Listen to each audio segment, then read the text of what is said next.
नमस्कार प्रिय दर्शकों, मैं महेश कुमार स्वागत करता हूं आपका अपने YouTube चैनल शिव ज्योतिष में।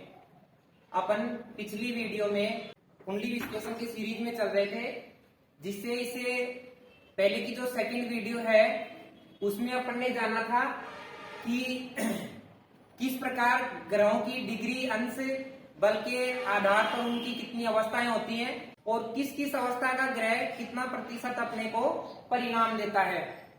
और उसके बाद में उसी वीडियो में अपन ने शुभ ग्रह कौन कौन से होते हैं, कौन कौन से पाप ग्रह होते हैं, और मित्र ग्रह कौन कौन से हैं और शत्रु ग्रह कौन से हैं, और किस किस ग्रह से शत्रुता है, ये अपन ने कुंडली विश्लेषण सीरीज की जो सेकंड वीडियो थी, पिछली वीडियो, उसमें जाना था। आज की वीडियो में अपन बात करेंगे कि कौन कौन सा ग्रह है किस किस राशि में उच्च अवस्था का होता है और किस राशि में वह नीच राशि का या नीच ग्रह कहलाता है। तो आज के वीडियो में अपन ग्रह की उच्च अवस्था और नीच अवस्था जानेंगे, और ये देखना अपने लिए कुंडली विश्लेषण करने के लिए क्यों जरूरी है कि किसी भी लग्न चार्ट में, कुंडली चार्ट में कौन सा ग्रह उच्च का है, कौन सा ग्रह नीच का है।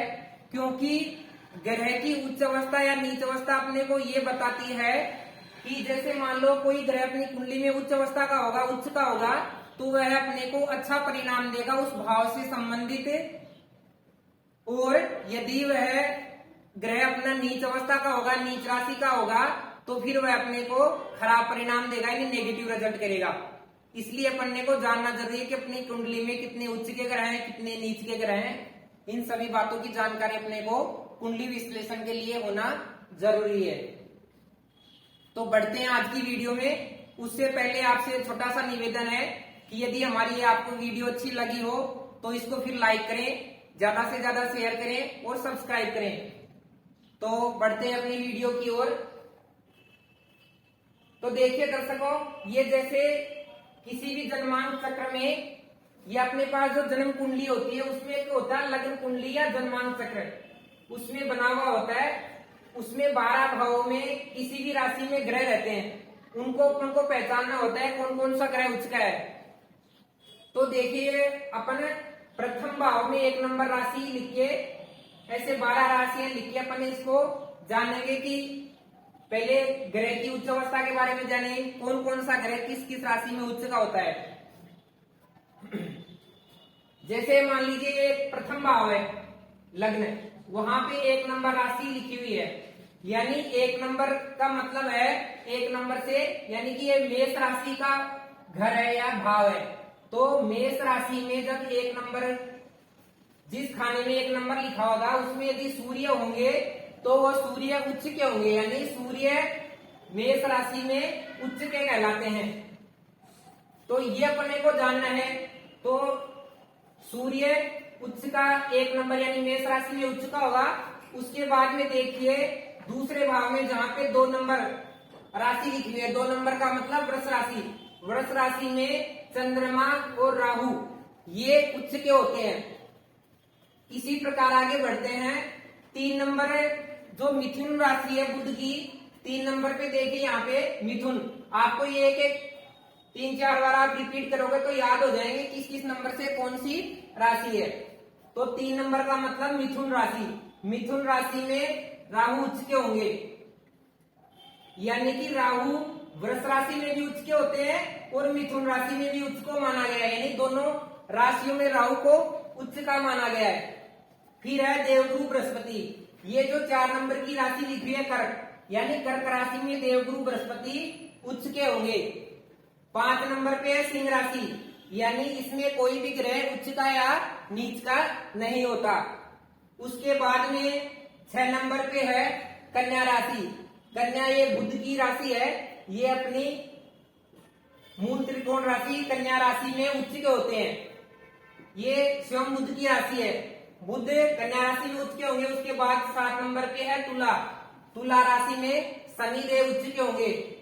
8 नंबर पे है वृश्चिक राशि, वृश्चिक में केतु देव उच्च के होंगे। 9 नंबर पे है धनु, धनु में केतु। जैसे देखिए यहाँ पे राहु को 2 उच्च राशियां मिली हुई हैं वृष और मिथुन, उसी प्रकार केतु भी वृश्चिक और धनु में उच्च के होंगे, क्योंकि राहु के ठीक सामने केतु होते हैं। तो राहु यदि मिथुन में उच्च के होंगे तो धनु में उच्च के। इसी प्रकार आगे चलते हैं, देखिए मकर राशि में मंगल देव उच्च के होंगे, कुंभ राशि में कोई ग्रह उच्च का या नीच का नहीं होगा। उसके बाद में है देवगुरु बृहस्पति की मीन राशि, साधारण राशि मीन, मीन में शुक्रदेव दैत्य गुरु शुक्राचार्य उच्च के होंगे। तो इस प्रकार अपन ने एक एक करके ये जाना कि कौन कौन सा ग्रह किस राशि में उच्च का होता है। अब इसके बाद में उच्च के बाद में जानेंगे कौन सा किस राशि में कौन कौन सा ग्रह नीच का होता है। तो देखिए सीधा सा आसान तरीका है अपने को याद रखने के लिए, जानकारी के लिए, कि जो ग्रह जिस राशि में उच्च का हो रहा है और जहां पे जो राशि बन रही है उसके ठीक 7वें भाव में यानी उसके ठीक सामने वाले भाव में वह ही ग्रह नीच का होगा। जैसे सूर्य मानो यहाँ 1 नंबर मेष में उच्च का है तो इससे ठीक सामने 7वां भाव आएगा, क्योंकि जैसे मान लो प्रथम भाव है तो 7वां जो घर है इससे, तो इसको प्रथम भाव गिनेंगे 1 2 3 4 5 6 7। तो यानी कि मेष सूर्य देव यानी लग्न में उच्च के होंगे तो सप्तम यानी कि तुला राशि में वो नीच के होंगे। यानी मेष राशि के ठीक 7वीं राशि सामने होगी तुला, तो तुला में सूर्य देव नीच के होंगे। तो देखिए अब नीच के चलते हैं कि सूर्य नीच के कहा होंगे, सूर्य नीच के तुला में होंगे, ये होगा सूर्य की नीच राशि। इसी प्रकार अब देखिए जैसे चंद्रमा वृष राशि में उच्च के होंगे तो नीच के ठीक सामने वृश्चिक राशि में चंद्रमा नीच के होंगे। और जैसे राहु यहाँ उच्च के हैं तो राहु यहाँ नीच के होंगे। अब देखिए एक राहु जैसे वृष राशि में उच्च के हुए तो नीच के वृश्चिक राशि में, ऐसे यदि राहु मिथुन राशि में उच्च के तो धनु राशि में राहु नीच के होंगे। आगे बढ़ते हैं, देवगुरु बृहस्पति यानी देवगुरु बृहस्पति चंद्रमा की कर्क राशि में उच्च के होंगे तो मकर राशि में शनि देव की मकर राशि में वो नीच के होंगे, यानी देवगुरु बृहस्पति यहाँ नीच के होंगे।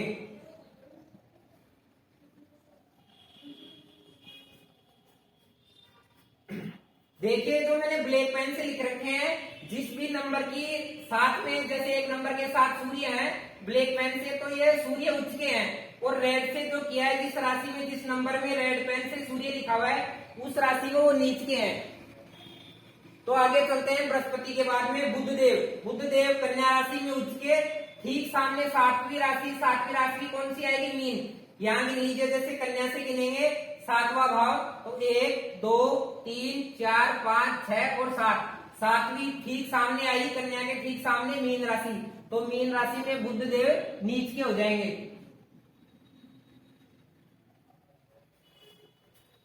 इसी प्रकार आगे चलते हैं, शनिदेव जैसे मान लो तुला राशि में उच्च के होंगे तो इसके ठीक सामने मेष राशि पड़ेगी। देखिए 1 2 3 4 5 6 और 7, तो 7वीं मेष राशि हो गई, यहाँ पे शनिदेव नीच के हो जाएंगे।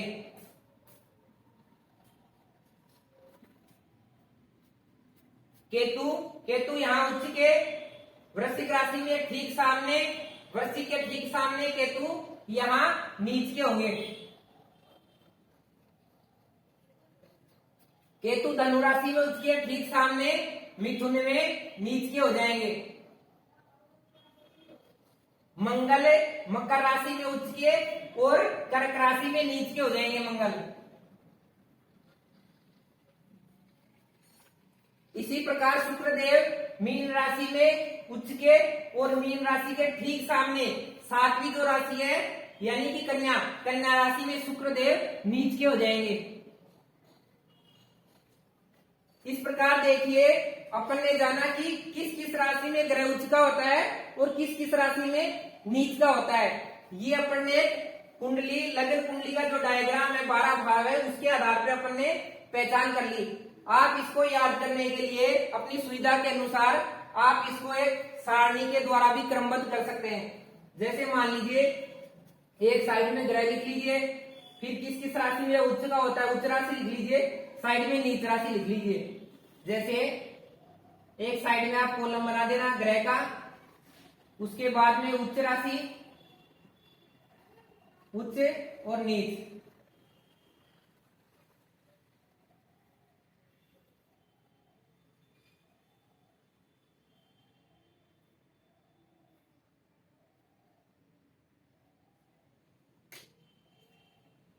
तो एक साइड में सूर्य से लेकर राहु केतु तक पूरे नवग्रह लिख लीजिए। जैसे एक नंबर पे सूर्य,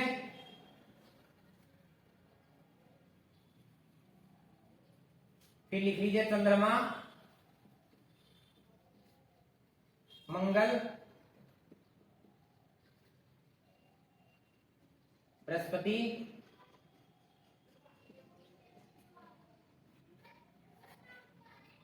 शुक्र, शनि, राहु और केतु।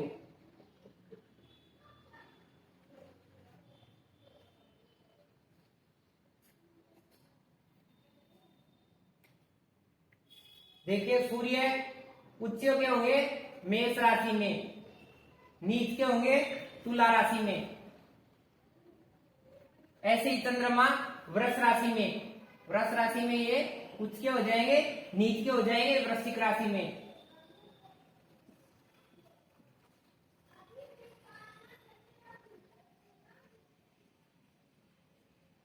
मंगल है, मंगल उच्च के हो जाएंगे अपने मकर राशि में, नीच के हो जाएंगे कर्क राशि में। देवगुरु बृहस्पति कर्क राशि में उच्च के होंगे तो मकर राशि में वो नीच के हो जाएंगे। शुक्रदेव मीन राशि में उच्च के हो जाएंगे तो कन्या राशि में वो नीच के हो जाएंगे। शनिदेव तुला राशि में उच्च के होंगे और मेष राशि में वो नीच के हो जाएंगे। राहु, राहु के लिए दो राशि है उच्च की, एक तो हो जाएगी वृष और दूसरी हो जाएगी मिथुन। वृष और मिथुन में उच्च के हो जाएंगे तो वृश्चिक व धनु में वो नीच के हो जाएंगे।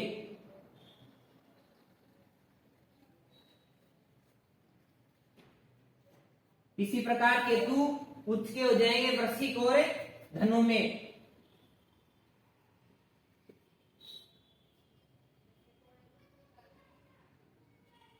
तो नीच के हो जाएंगे वृष और मिथुन में।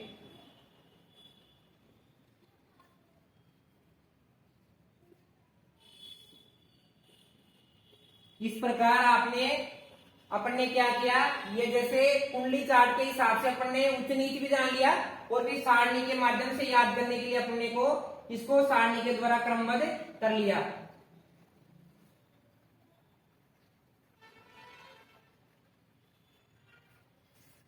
तो इस प्रकार आपको पता लग गया कि सूर्य एक नंबर पे यानी मेष राशि में एक नंबर पे होंगे, उच्च के हो जाएंगे, 7 नंबर की राशि में रहेंगे तो नीच के होंगे। इसी प्रकार समस्त नवग्रहों की उच्च व नीच राशियां अपन ने जान ली।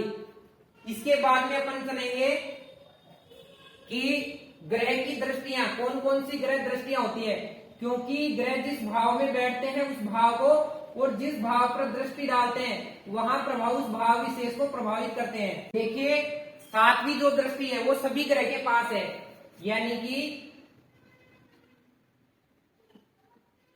सभी ग्रह के पास।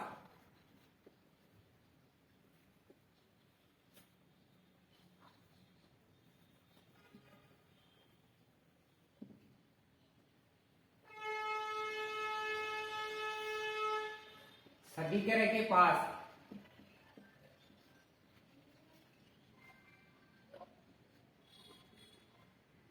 7वीं दृष्टि, यानी सभी ग्रह जहां बैठते हैं वहां से ठीक सामने 7वें भाव में 7वीं दृष्टि, यानी सभी 9 ग्रह के पास 7वीं दृष्टि है। लेकिन कुछ विशेष ग्रह हैं जिनके पास विशेष दृष्टियां हैं, जैसे मंगल, शनि,